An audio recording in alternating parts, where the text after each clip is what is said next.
हम कलयुग में रह रहे हैं जहाँ छोटी से छोटी बात हमारे जीवन की अशांति और असंतोष का कारण बन जाती है। जो पास नहीं उसे पाने की इच्छा, जो पास है उसे खोने का डर लगा रहता है। ईर्ष्या, द्वेष, काम, लालच से भरे इस अंधेरे वक्त में एक रोशनी की तरह जो दिख रहे हैं, जिन्हें देख के मन शांत हो जाता है, जिन्हें सुन के आपको एक ऐसी मूल्यवान चीज मिलती है जो बहुत रहस्यमयी और गुप्त है। वह है राधा नाम का प्रकाश। मैं बात कर रहा हूँ गुरुदेव श्री हित प्रेमानंद महाराज जी, जिनकी वाणी से केवल एक ही प्रेम रस सुनने को मिलता है। राधा राधा राधा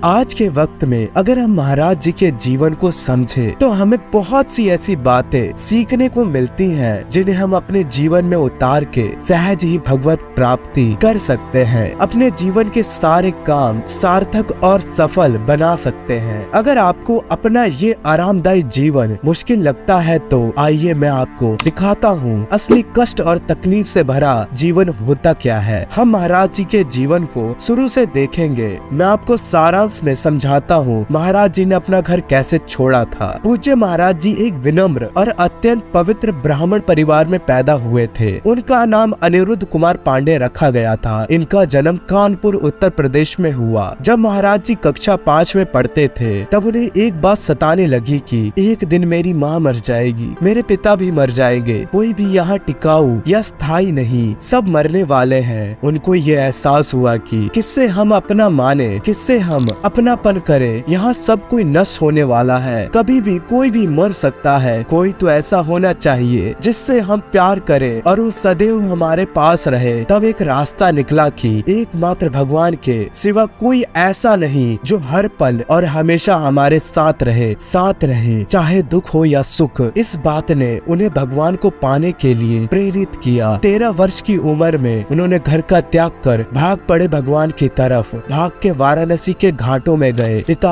आए मनाने। उन्होंने बस कहा मुझे भगवत प्राप्ति करनी है। उनके पिता मान गए और बोले कि जो करना है करो, पर ये कभी सुनने में भी नहीं आना चाहिए कि तुम किसी विचार या गंदे आचरण में हो। अगर ऐसा सुनने में आया तो किसी की जरूरत नहीं पड़ेगी, हम खुद ही तुम्हें मार देंगे। महाराज जी ने वचन दिया हमें केवल भगवत प्राप्ति से मतलब है, आपको कुछ गलत सुनने में नहीं आएगा। उसके बाद उनका आधा जीवन वाराणसी के घाटों में अत्यंत कष्ट से गुजरा। शुरुआत में उनकी तपोस्थली वाराणसी थी। वाराणसी में महाराज जी का नित्य प्रति का नियम था कि गंगा जी में दिन भर में 3 बार स्नान कर तुलसी घाट पर एक विशाल पीपल के वृक्ष के नीचे आसन लगाकर कुछ देर तक बैठकर गंगा जी और भगवान महादेव का ध्यान करना। उसके बाद वहीं भिखारियों की लाइन में बैठकर इंतजार करना कि थोड़ा कुछ खाने को मिले, और वह भी दिन में केवल एक बार 10 से 15 मिनट के लिए भिखारियों के बीच में बैठे। यदि इतने समय में कोई आके दे गया कुछ खाने को तो ठीक, नहीं तो गंगा जल पीकर भगवान का ध्यान करते हुए उठकर चल दिए अपने 24 घंटे के एकांतवास के लिए। इस प्रकार की दिनचर्या में प्रेमानंद महाराज जी को कई दिनों तक बिना भोजन के ही मात्र गंगा जल पीकर ही रहना पड़ता। और ऐसे में यदि कोई रोटी खाता हुआ दिख जाए तो महाराज जी सोचते हे प्रभु, ये कितना भाग्यशाली है जो इसे रोटी खाने को मिल रही है। सर पे छत नहीं, क्योंकि उन्होंने किसी भी जगह रहने का त्याग कर खुले आकाश के नीचे घाटों पर रहने का निश्चित किया था। कड़ाके की ठंड में भी 3 बार गंगा स्नान करना। शरीर पर डालने के लिए एक मोटा कपड़ा तक नहीं था। चट्टी के बोरे को सिल के पहनते थे। फिर भी महाराज जी कहते हैं भगवान की कृपा से आज तक एक सर्दी बुखार भी उन्हें नहीं हुआ। खाने के नाम पे गंगा जल या फिर भिक्षा में थोड़ा सतुआ मिल जाता था। वो इससे ही गुजारा कर केवल भगवत चिंतन और भगवान को पाने की इच्छा, यही उन्हें इतना बल दे रही थी। बनारस में तो अत्यंत कष्ट से जीवन चल ही रहा था, लेकिन असली मुसीबत तब आई जब पता चला इनकी दोनों किडनी खराब हो गई है। जहाँ रहते थे वहाँ से निकाल दिए गए। कब मर जाए कुछ पता नहीं। ये बताने से पहले हम ये देखते हैं कैसे महाराज जी वाराणसी से वृंदावन आए। शिव जी की कृपा से उन्हें राधा रानी की नगरी में स्थान मिला। रोज की तरह उस दिन भी महाराज जी ध्यान में बैठे हुए थे। अचानक से उनके हृदय में भगवान महादेव जी की कृपा से प्रेरणा हुई कि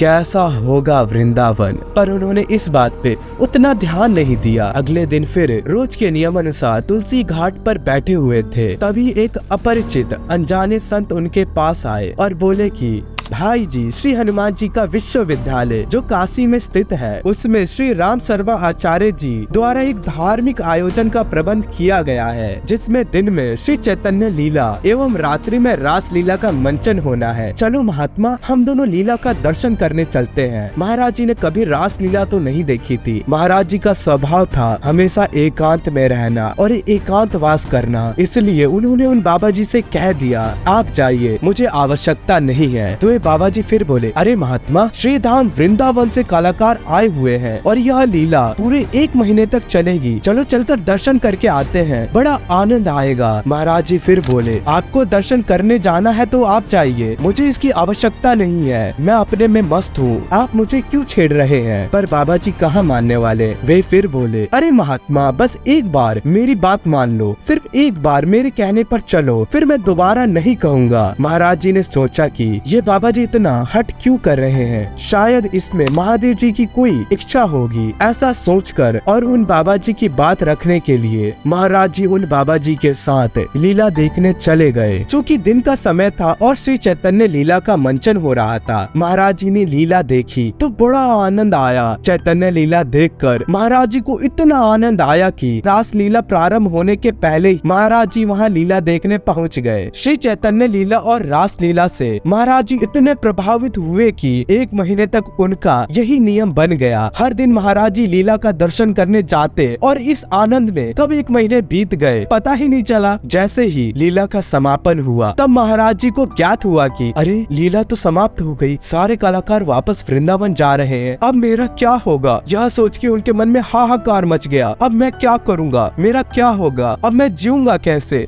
मुझे तो अब वृंदावन जाना है। महाराज जी सोचने लगे, ये सब कलाकार वापस वृंदावन जा रहे हैं तो वृंदावन में भी ये सब ऐसे ही लीलाओं का आयोजन करते रहते होंगे। अगर मैं इनके साथ लग जाऊं तो मुझे रोज लीला देखने को मिलती रहेगी, इसके बदले में मैं इनकी सेवा करता रहूंगा। मन में ऐसा भाव लेकर महाराज जी टीम के संचालक के पास पहुँचे और उन्हें साष्टांग दंडवत करके अपने मन के भाव उनके सामने प्रकट किए। स्वामी जी, हम गरीब बाबा हैं, हमारे पास पैसे तो है नहीं, मैं आपकी सेवा करूँगा, मुझे अपने पास रख लो, मुझे अपने पास रख लो। संचालक महोदय बड़े ही विनम्र भाव से बोले कि अरे नहीं बाबा, ऐसा तो संभव ही नहीं है, ऐसा कैसे हो सकता है। तब महाराज जी बोले कि स्वामी जी, हम सिर्फ रास लीला देखना चाहते हैं और कुछ नहीं। तब संचालक महोदय फिर बोले, बाबा तू बस एक बार वृंदावन आ जा, बिहारी जी तुझे छोड़ेंगे नहीं। श्री हित प्रेमानंद महाराज जी कहते हैं कि इस वाक्य ने मेरा जीवन बदल कर रख दिया। मैं इस वाक्य को गुरु मंत्र मानता हूँ और उन संचालक महोदय को अपना गुरु। बस इसके बाद उनके मन में एक ही लगन लग गई कि मुझे वृंदावन जाना है, मुझे वृंदावन जाना है, मुझे कैसे भी वृंदावन जाना है। यह होती है भूत भावन भगवान भोलेनाथ की अहेतु की कृपा। कल तक जो महाराज जी अपने नित्य के नियम अनुसार भगवान का ध्यान करते हुए अपने भजन और एकांतवास में मस्त थे, आज वो वृंदावन जाने के लिए पागलों की तरह हट लगाए बैठे हैं। भगवान की कृपा को आप इस तरह अनुभव कीजिए कि पहले अन्यास ही मन में प्रेरणा आना कि कैसा होगा वृंदावन, फिर उसी समय अचानक से रास लीला का आयोजन होना, जिसकी सूचना किसी अपरिचित बाबा जी द्वारा महाराज जी को देना और उन्हें हट पूर्वक लीला में ले जाना, और उसके बाद महाराज जी के मन में प्रेरणा होना कि मुझे वृंदावन जाना है। यह कृपा नहीं तो और क्या है। 1 माह की लीला का दर्शन करने के बाद महाराज जी फिर अपने पुराने नियम के अनुसार गंगा जी में स्नान कर तुलसी घाट पर बैठकर ध्यान करने लगे और भिक्षा के लिए बैठकर एकांतवास के लिए निकल जाने वाला उनका क्रम फिर से शुरू हो गया। लेकिन इस दिनचर्या में एक नई बात जुड़ गई। वो बात ये थी कि मुझे वृंदावन जाना है, मुझे बस कैसे भी वृंदावन जाना है। यह क्रम कुछ दिन तक ही चला।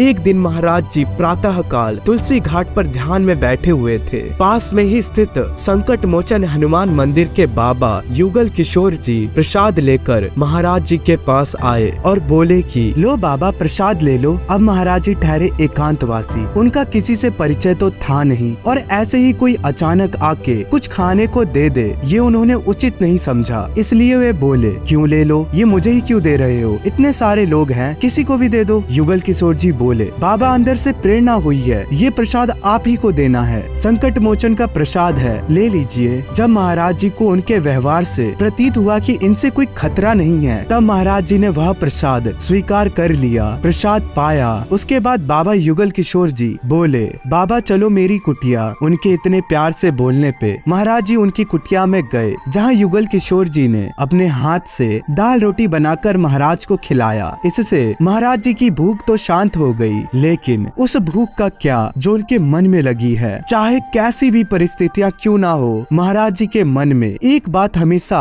खटकती रहती है, मुझे वृंदावन जाना है। मैं वृंदावन कैसे जा पाऊंगा? क्योंकि युगल किशोर जी उन्हें भले मनुष्य प्रतीत हो रहे थे, इसलिए उनसे रहा नहीं गया और वे तुरंत कह उठे क्या आप मुझे वृंदावन पहुंचा सकते हैं? अब यह तो भगवान की लीला ही है। मानो युगल किशोर जी इस प्रश्न के लिए तैयार ही बैठे थे। प्रश्न सुनते ही वे झट से बोले हाँ हाँ बाबा जरूर पहुंचा सकता हूँ, बताइए आपको कब जाना है? महाराज जी बोले हम तो तैयार ही बैठे हैं, जब आप व्यवस्था कर दो तब चले जाएं। युगल किशोर जी बोले ठीक है, आप कल की तैयारी कीजिए, कल ही आपको वृंदावन ले चलूंगा। जो इतना सुना महाराज जी के आनंद का तो ठिकाना ही नहीं रहा, उनका रोम रोम रोमांचित हो उठा, मन प्रसन्न हो गया। कल वृंदावन जाना है, आखिरकार कल वृंदावन जाना है। युगल किशोर जी ने मथुरा जाने वाली रेलगाड़ी में महाराज जी को बैठा दिया। अब देखो रेलगाड़ी में मथुरा की यात्रा के दौरान दो लोगों से महाराज जी का परिचय हुआ, जो महाराज जी के विचारों से बहुत प्रभावित हुए और उन्हें कुछ रुपए देने लगे। चूँकि महाराज जी के पास एक रुपया भी नहीं था, पर फिर भी उन्होंने रुपए लेने से इनकार कर दिया। तब वे दोनों लोग महाराज जी से बोले हम भी मथुरा जा रहे हैं, आप हमारे साथ चलो, हम जहाँ ठहरे हैं आज रात आप भी वहीं विश्राम करके कल सुबह वृंदावन चले जाना। ठीक है भैया, आज तुम्हारे साथ रुक जाता हूँ। मथुरा में राधे श्याम गेस्ट हाउस के बाहर महाराज जी को बैठाकर वे लोग बोले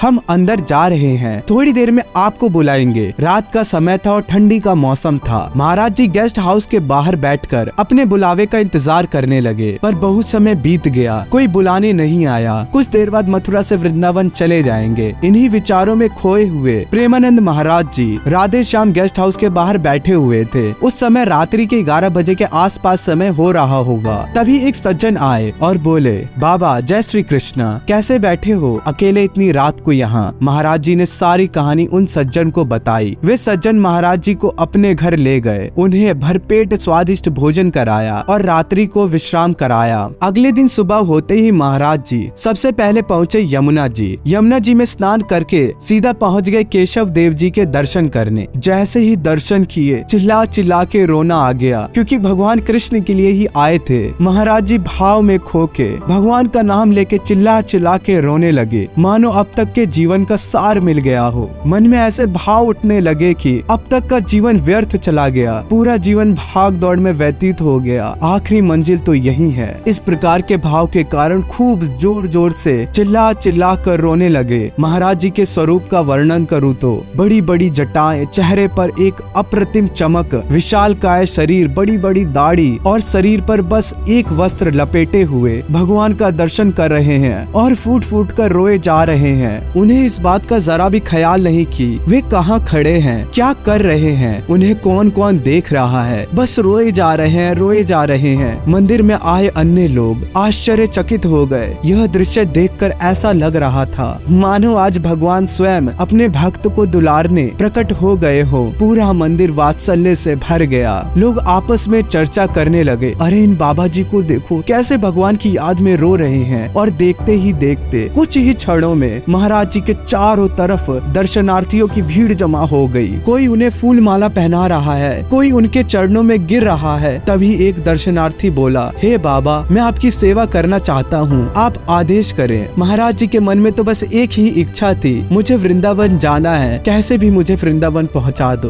उस भक्त ने साधन की व्यवस्था करके महाराज जी को मथुरा से विदा किया। उस गाड़ी वाले ने महाराज जी को रमन रेती तिराहा में उतार दिया। रमन रेती में कुछ देर घूमने के बाद महाराज जी की भेंट होती है संत श्री श्याम सखा जी से। उनसे महाराज जी ने निवेदन किया कि मैं बनारस से आया हूँ, बिहारी जी के दर्शन करना चाहता हूँ। यदि 3-4 दिन रहने की व्यवस्था हो जाए तो बड़ी कृपा होगी। इस प्रकार महाराज जी ने वृंदावन वास एवं ब्रज मंडल दर्शन का खूब आनंद लिया। महाराज जी के जीवन में बहुत उतार चढ़ाव थे, लेकिन अब उनके जीवन में ऐसा गिराव आया जो उन्हें राधा रानी के बिल्कुल करीब ले गया। श्री प्रेमानंद महाराज जी कहते हैं, जब मेरी आयु 35 वर्ष के लगभग हुई तो उस समय तक मेरे पेट में बहुत ज्यादा पीड़ा बढ़ गई थी, जिस कारण मैं रामकृष्ण मिशन में जांच कराने गया तो डॉक्टर मुझे बोले कि तुम्हारी दोनों किडनियां आधे से ज्यादा खराब हो चुकी हैं। तुम्हें पॉलीसिस्टिक किडनी डिसीज नाम का रोग है। इस बीमारी में किडनी पे गांठें हजारों की संख्या में बन जाते हैं। कभी कभी किडनी फटने का भी खतरा रहता है। किडनी का ये रोग जीन्स में होता है, माता पिता से बच्चों में आता है और कुछ ही सालों में किडनी पूरी तरह से खराब हो जाती है। तुम्हारे पास ज्यादा से ज्यादा 4 से 5 साल का वक्त है, इससे अधिक नहीं। इसके बाद तुम मर जाओगे। मेरी ऐसी दशा हुआ करती थी, मैं वही खा सकता था जो मांग कर लाता था। यदि किसी दिन भिक्षा नहीं मिलती तो कुटिया में भूखे पड़े रहते। आइए ये बात महाराज जी के मुंह से ही सुनते हैं। रात्रि में जब शयन करना होता